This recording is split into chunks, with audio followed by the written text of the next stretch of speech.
This podcast could potentially have adult language, adult themes, definitely drinking, and possibly the possibility of sexual content.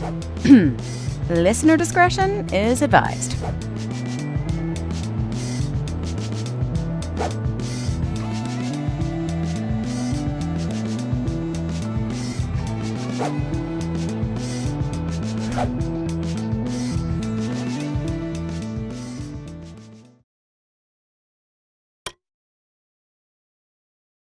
Welcome to Drinking with Authors, the Literary Briefs edition. Dun, dun, dun.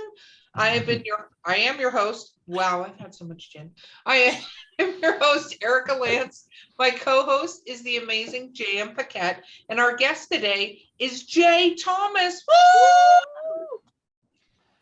I really want a crowd. I did a live Drinking with Authors, and I had a crowd. We had a crowd. Yeah, that was a lot of fun. We did it at a convention. There was like 75 people in the room drinking with us. That was, level up right there. Okay, let's talk about what we're drinking real quick as I stare at my cup longingly. Somebody needs to freeze frame that. I have got about a quarter left of my gin and tonic, which is cucumber lime tonic. JM, what are you drinking for the? I'm drinking chamomile tea like an old lady because that's appropriate. Yeah. Okay. Boring. It's okay, tasty. Jay, we know what. Shut up about the damn chamomile tea. Like literally nobody cares about the. Gonna sleep The good only tonight thing that's with the cool is your chamomile tea. stupid cups. Your cups are cool, but the chamomile sleepy time, yes, the cup is very, very cool. Other than that, and when you have a teapot, it's very, very cool. I don't have a teapot tonight. But nobody goes, you know what? The coolest thing I drank today was chamomile tea. That's because they haven't tried it. Said nobody ever. Jay, Don't knock until you try it, JM. That's right. Oh, I'm like, cat ladies everywhere disagree. Yeah, I'll get hate mail from cat ladies. That'll be great. Okay, Jay, your drink, though, tops everything. Well, anything could top chamomile tea, but your drink tops everybody's drink. Please tell the crowd about it.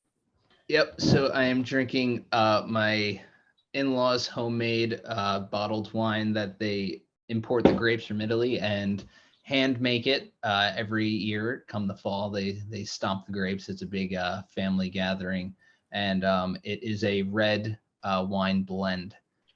It's very exceptional, like I said. No sulfites, so no hangover, which is fantastic. I love drinking stuff that doesn't have preservatives in it. So. Oh, me too. Hashtag no hangovers.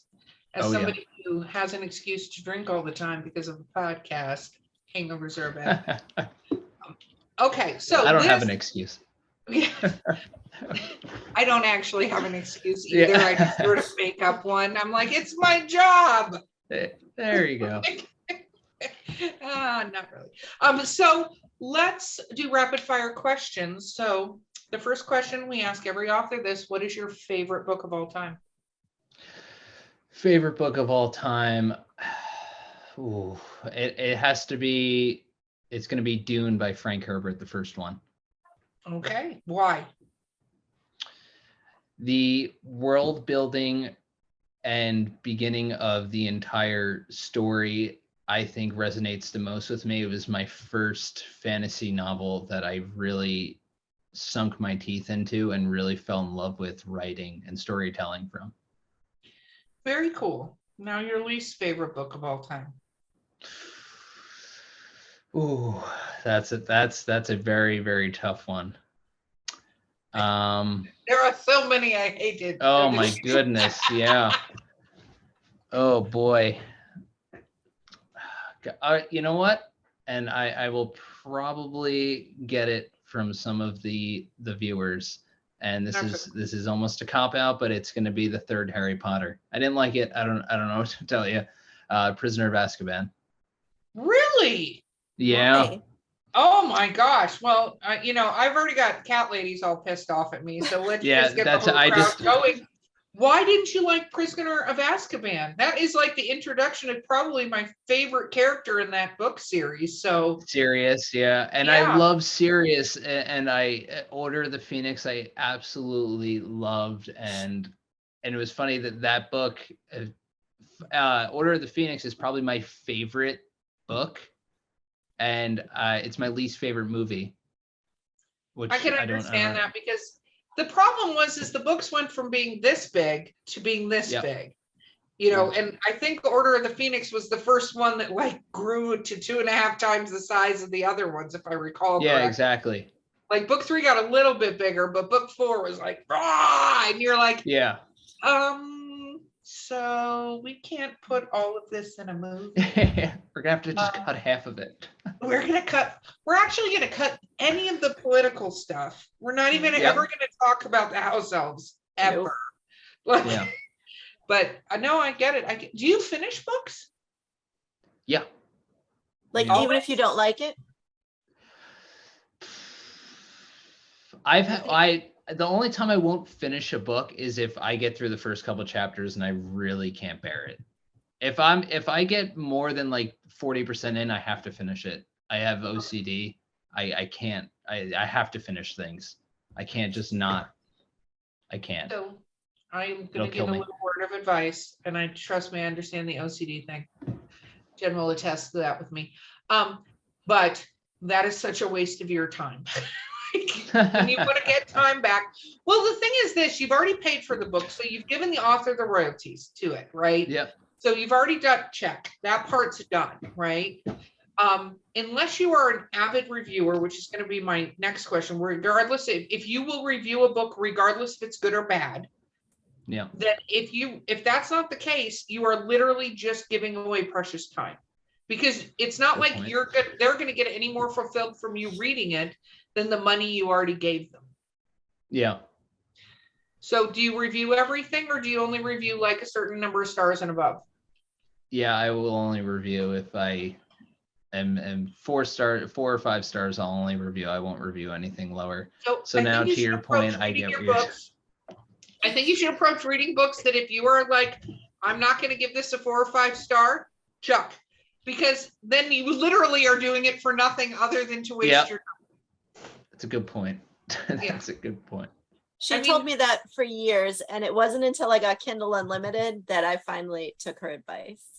And now I will not finish a book. But before I was like, no, the author spent so much time writing this. I owe it to them, like that kind of. But now I'm like, no, like 10 pages in, I'm not into it. Done. Yeah, you gave him the money for it. Yeah. Right. I had this dream, and it was funny because I actually got a review of one of my stories that was kind of similar to this dream. I had this dream that I was on a panel and somebody stood up and told me how much they hated my book. And I was like, okay, but thank you for buying it. Like, I don't care. I got the royalties. I don't give a shit what you think of my book. Like, I mean, and you have to almost take that approach because I want people to love my, okay. I want people to probably be freaked out by my stories, but I do enjoy it when people like my stories. I think that's great, right? But I don't live and die by that fact because I write because I enjoy writing. And if you don't like my story, but you bought my book, thank you. I mean, I got a review that was a 1-star review of a short story that said, Erica Lance promotes suicide. I was like, did you read the story? Because that's not what it does. Yeah. But I'm like, it's okay. She bought the book. It's fine. I'm good with it. That's okay. I got my 70 cents or whatever the hell I got from it. All good. So just food for thought. What about your book's reviews? Oh, OCD, this could not be good for you. Do you read every single one of them? Yes. Thankfully, everything has gone well so far. I've only either got 4 or 5 stars. If I do encounter a lower review, I am dreading the day that it comes because I can promise you the OCD will eat at me. And I think that's going to be a learning experience for me as well. Do me a favor when that happens, before you get upset, I want you to go on Amazon and look up Dune. And I want you to click on the 1-star reviews of Dune. Fair enough. That will put you in the right headspace. Not every book is for every person. And on the internet is given a great opportunity for people to just word vomit that they would never do to your face. And so, You get like 1-star reviews of a romance novel and they're like, this book had a kiss in it. It's like, yeah, it's a why did you read it? Like, what did you think it was gonna be? So What did you expect? a lot of those 1-star reviews are just, that's not your reader. Yeah. And it is, I mean, it's one thing if you get a review that goes, the tenses are switching all the time, the punctuation is terrible. Yeah. If you get a bad review like that, or several of them, and this is more somebody that's not gone through necessarily a publication. I'm assuming you have editors and proofreaders at the publication company, right?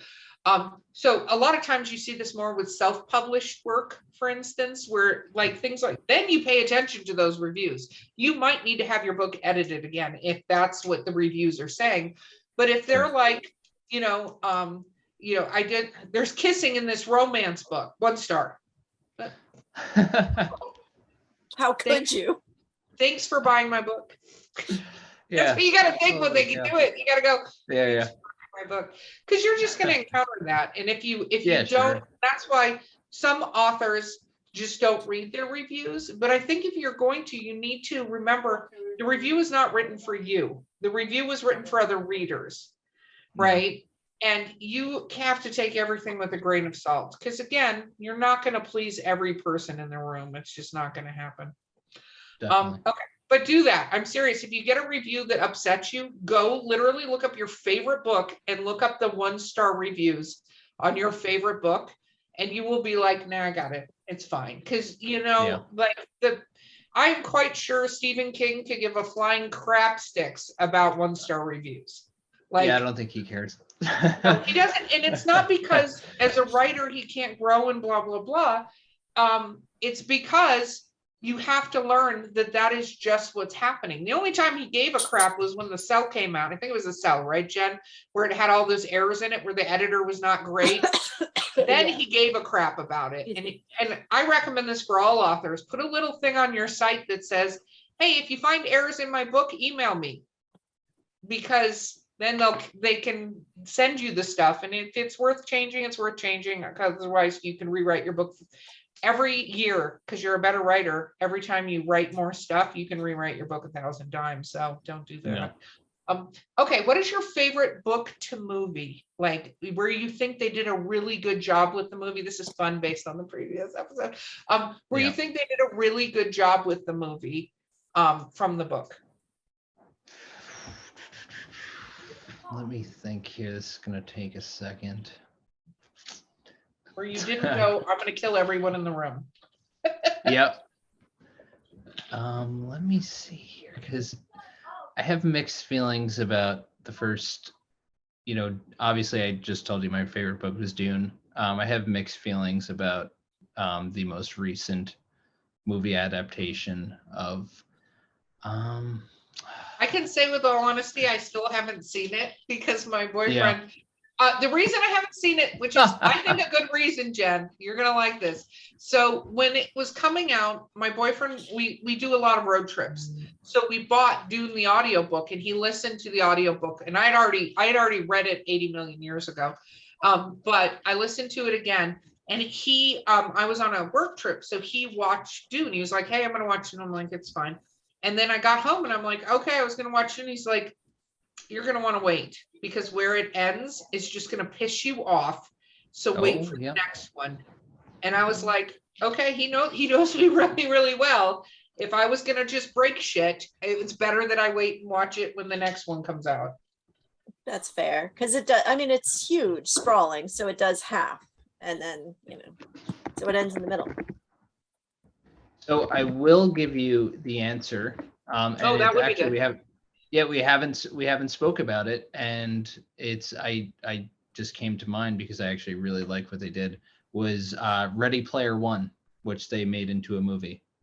And I thought the book was very, very, I loved the book, and I think that the movie was even exceptionally well done. Yeah. It's different, but in the right way. Yeah. Yes. Definitely. Somebody was on a podcast and said that was their least favorite, which is going to be my follow-up question. Really? They didn't like it. And I said, it's interesting to me though, because I feel this way about Katniss and Hunger Games, which that is one of my favorite book to movie. I think they did a brilliant job. But the main character, oh my gosh, in Ready Player One is not I always want to say Will Wheaton. He's not the main character. He did the audiobook though, and I love it. He's not a likable character. Like that actual character in the book is not truly a likable character. And I like what they did because they're doing it to an audience, first of all, that wouldn't get most of the references in the book the way it was. Like, I think they did it really well with how they showed a lot of the references, but a lot of people wouldn't get it. And that character and some of the interactions he has would not have been palatable to most audiences the way he is written in the book. And, and Ready Player 2 only doubles down on. Did you read Ready oh Player my God, 2? yeah, it doubles. I was like, awful. Yeah. I have not read the second book yet, but I have, and it was actually for that reason, because my friend that actually told me to read the book before the movie came out, he's like, hey, listen, by the way, the second one, if you're not crazy about the main character, I wouldn't actually read the second one. So I haven't read it for that reason. Well, I will just say, I just spent the whole book wanting him to grow up. Like, I was like, in the movie, you did a thing, you had an arc, and you developed, and you grew. And in the book, he's like, I like that though, because you know how I feel about it when some of the character, I write characters that don't grow up or don't change or don't get better. And I don't think we see that enough. I know a lot of people like that, so that's probably why we don't see that a lot. I want a hero. I want a hero. I know you want a hero and you want a happy ending, blah, blah, blah. But I thought the second book was really good from that aspect, is that he gets himself into quite a situation because of the butthead that he is. So I get it, but I also understand why your friend said that, because you enjoy him a lot less in the second book than in the first. Yeah, exactly. But I also think, sorry, what I was going to say is, I think from your perspective that when you encounter a character that you're reading about like this, and it's so frustrating to read the character and that he won't change, I think it actually has a kind of reverse psychology effect where you're actually more involved in the book, because you're like, I need this character to change. I need to see something out of him, and he just doesn't. And I feel like at the same time, while it might anger the reader, it resonates more because they're thinking about it more. Definitely. I always say that The Scarlet Letter by Nathaniel Hawthorne is usually it's a book you read in school, but I use that as my example. Like, you're reading it, no one changes and it's super frustrating. But the whole point is that everyone in that book is frustrated and no one is happy. And it's like, oh, okay. So you get it. You feel what the characters feel. So I think there's probably some of that happening. Like, he is not satisfied. So of course, why would the reader be? So. Yeah. Well, and I think that's true. She did the same thing with the Hunger Games. Katniss does not grow. Well, I mean, she breaks. She's broken. There's a lot of characters that break, but she literally does not change, breaks, and is not the hero of that story. She breaks, absolutely not the hero of that story. She breaks like Frodo breaks, which is always like, I love Harry Potter and I love a lot of things about it, but Harry Potter has terrible things happen and he's always okay. Like, it never really sinks in. And when we see him as, you know, at the end a little bit, like, he's okay, you know, he's the same guy, but at least for Katniss plot armor. Yeah, right. For Frodo, like, you know, these are real events in their lives that broke them. Like, there are some things you don't recover from. And I think that's something that people can relate to. And I think that's where, you know, we've talked about it with other series and stuff like that, where people write a lead character and it's just frustrating when they come out as the superhero all the time. And you're like, but no, this horrible, tragic thing happened. You would not be okay at the end of that thing. And if you are, there's something really seriously fucking wrong with you that you're okay at the end of this twisted tale. Okay, what about one that you feel that they did an absolutely horrible movie that you were like, oh, this is terrible, or TV show? Other than The Shining. Oh, you beat me to it. You gave that all right.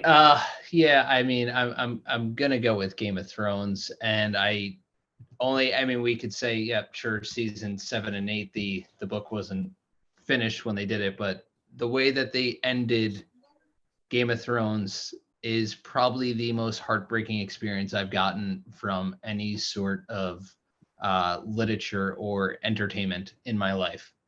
The ending to Game of Thrones. I agree, I because still it's don't not just it didn't follow the book. There was a point in time a lot of the character arcs stopped following the book. Like Yeah. I want to say season 3 is really when stuff started breaking. Like they were going in different directions, right? Yep. Totally fine. I agree 1,000% with you. I was like, this is fucking wretched what they're doing.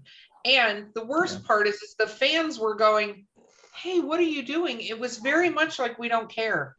Like that was what was really interesting about that particular thing. Because we can, as people who read the books, not everybody who goes to see a movie reads the books, right? That's of course. Probably the majority of people that went and saw Ready Player One never read the book, right? Or even knew that it was a book, hypothetically, unless they follow Will Wheaton, and then they might have known it was a book. But a lot of people tried to blame books or whatever, and you just go, no. And this had such a massive fan base, and it wasn't the people who read the books that were pissed off about what happened. It was probably 85% of the actual fan base that was like, are you kidding me? Like, especially that when the season 8 finale premiered, Benioff and Weiss turned off their phone and just shared a bottle of wine, which is even more frustrating because I think deep down they knew that everyone was going to hate it. And by the point, I mean, we talk about obviously the fidelity. We kind of started veering off long before that. But the fact that they ended the show and they just kind of disconnected and said, we know that everybody's going to hate us, but we don't care. We're just going to disconnect and have a bottle of wine is even more infuriating because I think they knew that nobody was going to be happy, and they still, went with how they drew it up. Yeah, no, I agree. Okay, if you could be any mythical or fantastical creature, what would you be? That's probably a warlock. I mean, I would say I feel like that fits in the realm. I mean, it's still human, but you have magical powers, though. That's fantastical. Yeah, right. That's what I think. I mean, I feel like a warlock is a good choice. I always had the obsession with Harry Potter, and I would like, as far from the gaming perspective too, I think a warlock would probably be my choice. So like deal with a demon to get your powers kind of deal. Yeah. Oh yeah. Not the wizard in the book. No. I mean, Harry Potter, I mean, to be a wizard, sure, that would be an easy choice, but I like the darker element to a warlock. I like it. What is your favorite weird food combination? Favorite weird food? Oh, God. My wife is going to hate me that I'm saying this and putting this out into the world. Mozzarella sticks and ketchup. Ketchup? Not marinara sauce. Ketchup. Okay, Jen, you shut it. You have the weirdest food things. I don't even want to see your face right now. I know. Why ketchup versus mozzarella sauce? I don't know. I guess I did it when I was younger, and I guess I don't know, because I guess when I was younger I would just heat up the frozen mozzarella sticks, and there was never like marinara sauce on hand, so I would just use ketchup, and now I just do it all the time. My wife says I'm an embarrassment when I do that at a restaurant, but what are you gonna do? I mean, it's like spaghetti sauce. It's just really sweet. Yeah, exactly. Yeah. Okay. All right. And I can't change it at this point. So do you prefer paper or ebook? Where are you? Do you want to hold a paper book, or do you want to? I want to hold the paper book. Yeah, I get book. really bad migraines as it is, so I can't stare at a screen too long. I have the blue light glasses for when I write, so if I'm going to read, I rather paper. Paper, all right. What was the most recent show you binged? Most recent show I binged, let's see here. What did I just finish? I actually just did my rewatch of, what did I just finish? I actually finished rewatching the originals 2 weeks ago. That's a good show. Which I'm sure you're a fan of as well with the vampires. Yeah, I actually really, really love that show. That's got to be in my top 5 of all time. I love how it's more serious than the Vampire Diaries. That was a little bit too There's high more school drama, drama high for me. school. Yeah. Yeah, The originals but the got, originals was like a darker portrayal of what I actually feel like it would be, and I thought it was exceptional. yeah, that's a good time. I actually Um, just drove through the town where Vampire Diaries was filmed. Oh, you went, in did you, Georgia. did you take a picture of the clock tower? I've been there before. I was driving through it and I'm like, wait, I know this place because I will I've check. been here before. I'm one of those people on road trips that will actually exit from directions and recheck to see if there are better routes because they don't always reroute you. Waze and Google don't always go, wait, you should actually stop and go this whole other way, even Yeah. if traffic. So I'll do that. And we went through all these little towns in Georgia and I'm like, wait a minute, I know this is where Vampire Diaries is filmed. My boyfriend was like, how do you know that? Did you And I'm go like, to there's the the cloud diner? tower and there's the pub and there's where Damon's store is. And like, because I've been there before and he's like, this is terrifying. And I'm like, yeah, that's Alina's house. Like I was went through it. What about, oh my gosh, I had a question and then I just lost I it. have one. Okay, What was good. your Yes. what was your favorite subject in school? History. History? Yeah, and then later in college, it became creative writing, and I actually in college, after probably more towards college, most of the electives I took were actually philosophy. I really fell in love with philosophy in college, and I was a business major, so obviously philosophy had no connection or relevance. So all the electives I took, I made sure were philosophy, and it worked out towards my coursework that I was able to do that. But that was like my second love in college was philosophy. That makes sense. I have Okay. more if you don't. I was trying to remember what my question was, and then I was listening to the answer to that. So I'm going to drink some more gin and let you go for it. What was the first album that you bought for yourself? First album. That's a good one. Broken Wings, Mr. Mister. 10 Pearl Jam. Probably, and this was definitely because of my dad. Trying to think of I know all the songs in the album and I can't think of the album name, and it is Rush, which is a 2112. rock group. Yeah. Oh yeah, I no, think we it all is know 21. Rush. Is it Yeah, okay. 2112? I think it's 2112. Is that with YYZ? Oh no, that's Moving Pictures, right? Is YYZ? Yeah. Yep. Or That's YYZ, YYZ, right? Limelight. No, Limelight is Rush. Yeah. I'm trying to think of the, Moving Picture. Yeah. and I think that was the first album I bought, and that was because of my dad, because he was a massive Neil Peart fan. Was it on cassette or CD? Can we date you? CD. Yeah, CD. CD. Yeah, you could date me. Mine was a vinyl record. Thanks for dating me too, there, Jenna. Hey, I used to buy cassette tape singles to play in my cassette tape in my car. One song on each side. Singles. Yeah, that was a gigantic waste of plastic, wasn't it? No, this was a one-song record that had Broken Wings on one side. See, I have 45s. I still have them from my mom. From your mom. Thanks. From my mom, but we listened to them when I was little. Whatever. And I still have them. I have a record player. I had an 8-track for a long time. I'm not See, that I old, never- but I I never did had that. 8-track stuff for a long time, which had like all the stadium bands like Rush and Journey and all these bands, because that was before you had to be super attractive to be in a band. There was that phase in the 80s. Like you had to be able to do a really sexy video, and those stadium bands, not so much. Queen. Queen, Live Aid. Yes. Mhm. Is there a book that you read regularly, like read once a year or something like that? Do you have any of, no, some people read like the same book every year.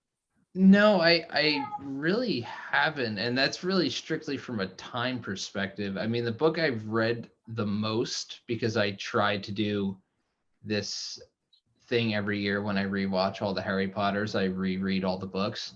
And I think the book I've read the most is Sorcerer's Stone, because I always try to start reading, well, in this case, Philosopher's Stone, but when I start reading it, I'm like, okay, I'm going to watch all the movies again, read all the books. And then, holidays hit because I always do it around the holidays. And then I never actually get to the point where I get through the whole read through. So that's probably the book I've read the most because I do the rewatch every year. That's cool. That's very cool. Oh, yeah, that was what I was going to ask. Now I remember the question I was going to ask. Have you watched Wednesday?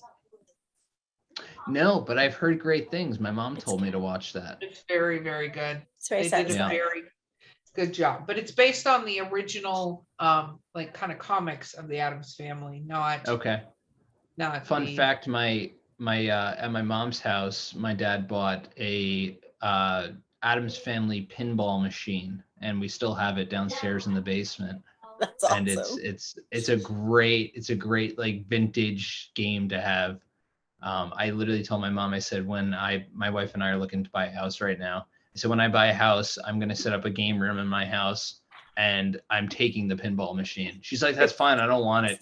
That's one of those things that you either love it or you're like, what the hell am I going to do with this thing? Yeah. So yeah, I saw a friend of mine had a cabinet that had like Frogger and Centipede and Pac-Man and like had a cabinet that was built without. I'm like, I need to get one of those, but then I don't have. Yeah. I don't have a lot And of then space. next to the pinball machine is a cabinet with Robotron, which is Yes. Wow. Okay, so Yeah. Jen, I'm going to give you the final question, but I'm going to ask a question first. Make it good. I'm going to give you a 7 out of 10 on the last final question. So you got to do better, maybe 6.5. What is your favorite video game to play? Favorite video game of all time, and it's not even close, is Skyrim. Oh, Yeah. it Do takes so much time. oh my God, I Yes. just forgot his name. I was like, have you ever managed to save him? The guy who dies in the village where you adopt his kids. Oh my God. In Skyrim. Are you talking about in the beginning or like the Yeah. first opening? So it's either you either side with Hadvar or Rayloth. Those are the two options that you could No, side there's a with. guy in the middle, and oh my God, it's gonna kill me that I can't remember his name. But no matter like how many different ways you play it, like he always dies. Alvar, is that right? Alvar always dies. Yeah. Okay, so my husband plays it like crazy, and he finally played Okay. one where he didn't die, and he was like, "I found it." Yeah, there's a guy that you can't save when you walk into Solitude for the first time, which is one of the cities, and you open up the doors and this guy getting executed, and like I have spent so much unnecessary time trying to save this guy, like even like trying to like mod the game with console commands to save this guy. Every time he dies, he's just written out of the game no matter what, and it's so infuriating. But the modding community of Skyrim is so profound still, like 12 years later, 11 years later at this point. That's why I just have always had this constant love for the game, because at any given time, at any given playthrough, you could sit down and play like a brand new game because of how evolved the modding has been. It's Yeah, it's awesome. crazy. Yeah. All right, I have a final question. I don't know how Eric is Better going to not rate it. suck. I swear, I will mute you. Who would play your main character in the movie? Okay, that's okay. And this is because I have a bias, and it is Timothy Chalamet would be my main character that I would love. Yeah. Enjoy him. I enjoy him. We'll give that an A+. Jay, you've been so much fun to have on the show. I really, really appreciate that. I had a lot of fun with you guys. I also finished my glass of wine too, which is awesome. I'm glad you finished a glass of wine. Normally I finish a bottle of wine on these shows, Yeah. so I'm proud of your restraint. I tried to be on my best behavior this time. Oh, see, that's one thing with our show you never have to do. You'll have to come back and see us again as your next book comes out and stuff. When like I finish that. the second book, I'd be more than happy to join you guys again. I'd love that. I'd love that. Okay, shameless self-promotion time. Tell people where to find the name of your book, the name of your second book coming out, and where to find you. First book is The Unifier, that is by Jay Thomas, that you can be found on Amazon, Barnes & Noble, Target, and Walmart. You can also find it on my website as well, which is theunifierbook.com, where you'll get updates of the second book, which is The Unifier Charon. Very cool. And Charon is, for those that don't know. Charon is, in Greek mythology, he is the ferryman to the underworld. Which is brilliant, brilliant, brilliant. I am so glad you were here. We really have had a great time having you guys. This has been Drinking with Authors, the Literary Briefs edition. Don't forget to like and subscribe. You're listening right now. Just hit the buttons because that makes the world know how much you love us. And if you feel like leaving a drunken review, we're kind of down for that. We appreciate it. And we will see you guys next time.